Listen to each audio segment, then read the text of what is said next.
नमस्कार जय जगन्नाथ सांग मैंने आज गोटे नुआ इनफर्मेटिव वीडियो सहित मुझे आगे आसी तो जदि आपण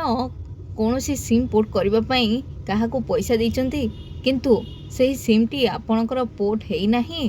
कि आपण को कॉल को से रिसीव करना तेबे आपण कौन कंज्यूमर कंप्लेंट करें कि ना आज्ञा हाँ आपण कंज्यूमर कंप्लेंट करें। यही गोटे केस आसाला दिल्ली जड़े लोक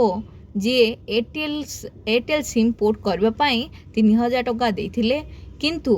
से बारंबार कॉल करथिले तांकर सिम टी को पोर्ट करा हो नथिला तेणु से बाध्य होई कंज्यूमर कंप्लेंट करथिले और कंज्यूमर कंप्लेंट करबा समय रे हमर डिस्ट्रिक्ट कमिशन ऑफ दिल्ली जी कि यही कंज्यूमर कंप्लेंट ऊपर एक डिसीजन देथिले से कहिथिले एयरटेल कंपनी को 3000 टंका रिटर्न करिवो एवं आर से इंटरेस्ट को तांको फेराइबे।